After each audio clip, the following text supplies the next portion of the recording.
Afternoon or good evening from Porto. This is Adrian Bridge from Taylor's Port. Thank you very much everyone for joining on these sort of conversations and catch up with friends.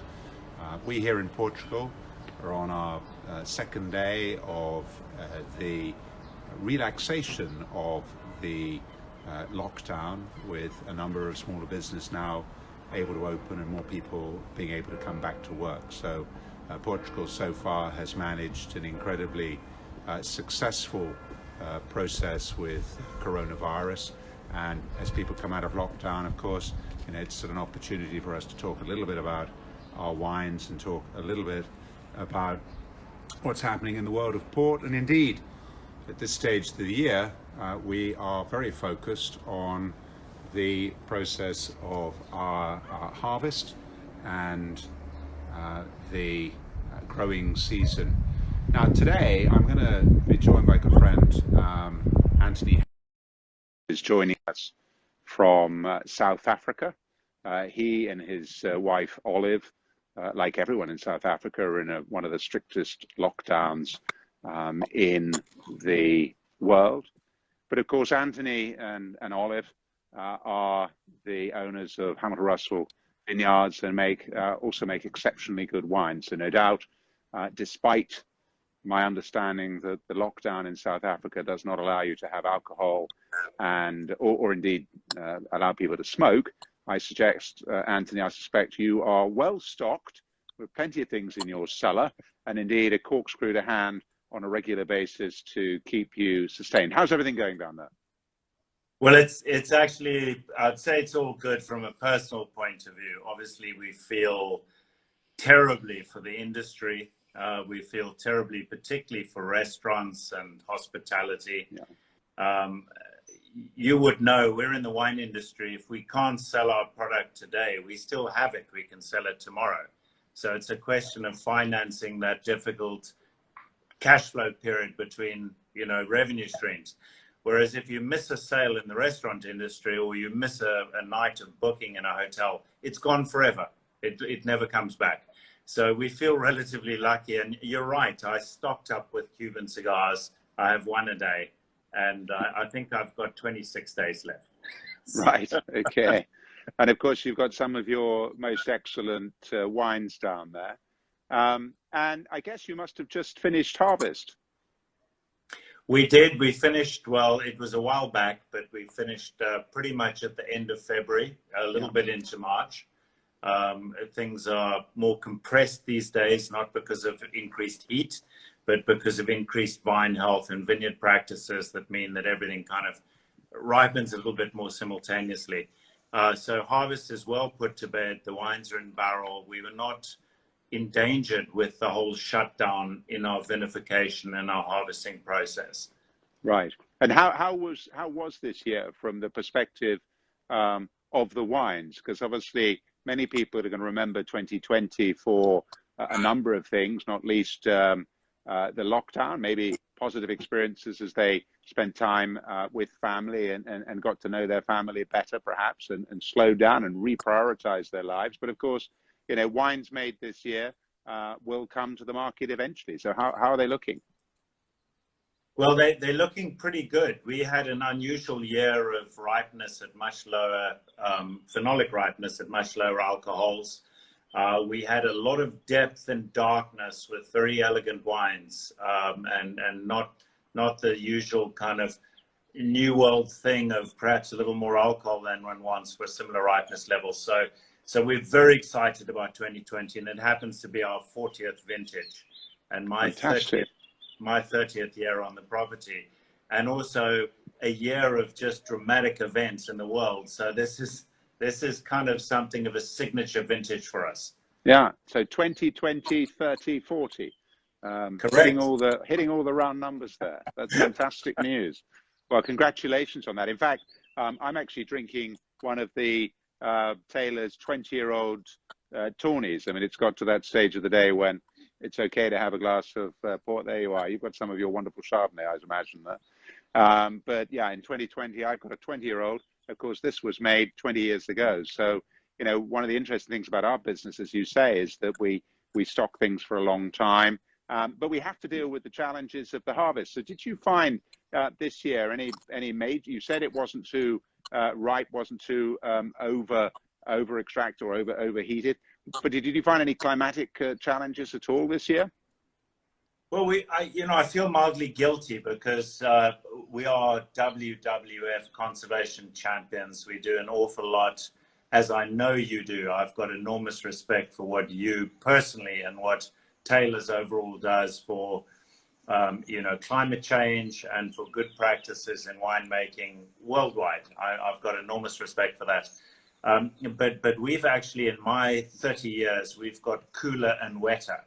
Right. So we've had almost the reverse situation to some areas, and we're not panicking about that. And if anything, 2020 was a little uncomfortably wet during harvest. We had, given that we farm organically as of 2014, we had disease pressures which were adequately controlled with organic practices, trichoderma to kill bad funguses, not lots of copper and sulfur.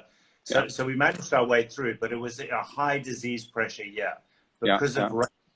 And we had, I think it was 830 millimeters of rain for the year of 2018 leading up to, 2019 leading up to the 2020 harvest. I mean, London gets 600 millimeters a year. And, here we are supposedly in a very dry country getting 800 millimeters. Yeah, well, we don't normally think about South Africa as being wetter than London, but of course you had several years, 3 years in a row of extreme drought. So you're probably the experts in water management anywhere on the planet these days. South Africa is very cautious about that, but I mean, even in our 3 drought years, we got 150 millimeters more than London. While South Africans, that's in our specific area. Yeah, your area. Got significantly more than that. And while we were complaining about inadequate rainfall, London, you know the situation. Yeah, sure. Well, funny enough, this year, of course, being up here in the Northern Hemisphere, we're in a completely different cycle. So we're just at the start of our viticultural year, planning for harvest. Obviously, for us, harvest this year is going to be a little bit different to normal because we still use foot treading methods to make our wines. That won't be possible because of social distancing. But the challenges we're dealing with now in the spring, as we come into days when we're beginning to get quite sort of warm days. In fact, you can see behind me the town of Porto.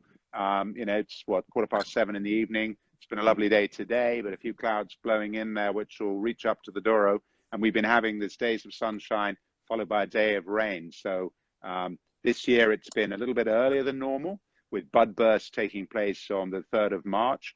But with 1 day of rain, 1 day of sun, we're finding there's a little bit of challenge in trying to treat mildew and oidium and some of the other diseases that will be stimulated by that sort of weather pattern. So it's kind of interesting that whilst we're all focused heavily on coronavirus and this immensely challenging time, it's important that we don't forget that the climate challenge that we have is ever present, and perhaps it's not quite the headline grabbing that you get for a coronavirus, but nonetheless critically important to all of our businesses. Absolutely. And what I've been reminded of, I think all of us, it's almost like a flashback to the 1950s with a slight slowing down of pace and everything, and a chance to sort of see family, work a little less hard, a little less frenetically, a little less entertaining, a little less travel. It's actually been a thing of beauty in some ways, if it wasn't for the peripheral damage. But what I've been very conscious of is nature has just proceeded as it always has. Nature carries on, however mankind stops for short periods. So your harvest is built, your situation is developed, ours is, our vines are going to sleep as normal. It's wonderful. We are obsessed with mankind's situation, but nature just moves ahead. And I think it's been a beautiful thing to see the immediate benefit of a slight drop in output, in manufacturing and cars driving and fumes, just in what's happened. I mean, even just on our property, and we are 1,500 meters from the South Atlantic. The air that flows over our vineyards has not passed over anything since leaving Antarctica. And wow. So we're anywhere in a very pristine area. And I've just noticed the birds, the birds, the insects and all of that, just because of the lack of activity, have been just extraordinary. Yeah, I mean, I was talking to friends in Los Angeles and indeed in Delhi, so different parts of the world. And it's kind of interesting, in Los Angeles, they're able to see 40 miles down the coastline, which has been something that probably only their grandparents last saw. And I certainly know from friends in Delhi, the opportunity to have clear blue skies and to not have all of that smog has been a huge revelation. And I guess that, one positive that could come out of all this is that people do appreciate that we do genuinely have an impact on the climate. It's been extremely visible in the slowdown of activity, how we've, as you say, seen nature continue, and we haven't seen the pollution, and we've all enjoyed fresher air, better visibility, and perhaps that's something that we can learn about and take further forward and remind ourselves that, we humans do actually have a bit of an impact on this planet, and it's not just on human to human, it's also human to the environment with climatic changes. Absolutely, and what I've admired always about you, Adrian, and your initiatives with Taylor's is you've taken it beyond your own immediate company and you've tried to give it a broader relevance. We're a much smaller business. We're obsessed with just the right practices for ourselves. Just today, we internally chose and authorized a bottle that's 30% lighter. Fantastic. And I remember congratulations. We had a couple of years ago where bottle weight was an issue. We are worldwide Fund for Nature Conservation champions. South Africa, just quickly, because I know everything wonderful that you're doing there in Portugal and your protocol. But we have an integrated production of wine system, and all the wine producers can choose to join or not. Most of them join, and they're audited annually for sustainable farming practices, from how water's managed, what their carbon footprint is, how they try and reduce water usage, deal with wastewater, staff safety, environmental sustainability. And then on top of that, there's the Biodiversity and Wine Initiative in South Africa, BWI. And virtually most of the producers sign up, and there are a handful of champions, of which we're one. We're audited annually for that. And I think to become a champion, you have to pass the sustainable farming audit with 70% or above. Obviously, we wouldn't expect much below 90%. Personally, but there is this industry-wide move to be far more sustainable, far more environmentally aware, far more conservationally minded, far more careful about carbon emissions, etc. And that is something that we get a seal for on our bottles. If there's a green seal on a bottle of South African wine, it means that we have been audited and found above a certain hurdle for our sustainable farming practices, which I think is a great initiative. Well, I think that is a great initiative, and congratulations to you and everybody in South Africa who's getting that certification. I think that what we've been trying to do with the Porto Protocol has been to share ideas and best practices from different people all over the world, because in a sense, we're all in the same business, we're all growing vines, we're all dealing with the same issues. And I guess, again, if one thing that comes out of this coronavirus, it does remind us that all of us, all humanity in every single corner of the world has not been able to escape this terrible pandemic. But it has essentially made us all understand how interconnected and dependent on each other we are. And indeed, what we've seen, governments in certain parts of the world learn what other countries have done. And in the same way that, we as wine companies, we have our process, you have your process. I can learn from you and apply that to our vineyards in the Douro, and hopefully I can offer back some of our learnings. And I think this whole sort of coming together, working together is from really very positive. I think it's the way of the future, and I certainly consider that for example, the only solution to coronavirus is a global solution. Everyone's looking for a vaccine, and everybody in the world wants to get vaccinated so we can get back to normal business. For the meantime, we're perhaps a little bit closed down, perhaps, but and getting a chance to drink a few good wines. But this interconnection is very critical. Now, I've just seen a few lines coming up on this. People were asking about overall production yields. I saw a couple of questions come through, because certainly we this year probably anticipating a slightly larger harvest than we had last year. How actually did that number turn out for you? Was 2020 a bigger harvest than 2019? Well, very marginally. We work off such a small level on our very poor clay and iron-rich stony soils. I mean, if we get 25 hectoliters a hectare, we're happy. Okay. So I mean, talking about overall yields is we're beggars from the beginning. Which of course is a key point, that we've got to always put these things in proportion between the different regions of the world and everybody. I mean, your levels there are lower than probably Grand Cru in Burgundy, by the sound of it. Significantly so. It would change in the more deep, fertile, traditional, older sites within Stellenbosch and even Constantia. But we're lucky if we would average about 35 hectoliters a hectare with newer, healthier plantings. And we always have some older, more marginal vines bringing the average down. But our yields are low. But what just struck me is your optimism and buoyancy. You're a multi-generational, very old business. And you've seen wars, you've seen pestilence, you've seen deep recession, you've seen booming times. And one pushes on because we're in long-term businesses. This is, I won't call it a blip. It might be an attitude-changing event. But both of us are only in this for the long term. And this is something that's an impediment or a bump in a very, very long road. I'd agree with that. I mean, obviously, we've been around 328 years. So we've seen, as a business, we've seen lots of changes. But of course, we only ever see our individual moment in time, our own individual in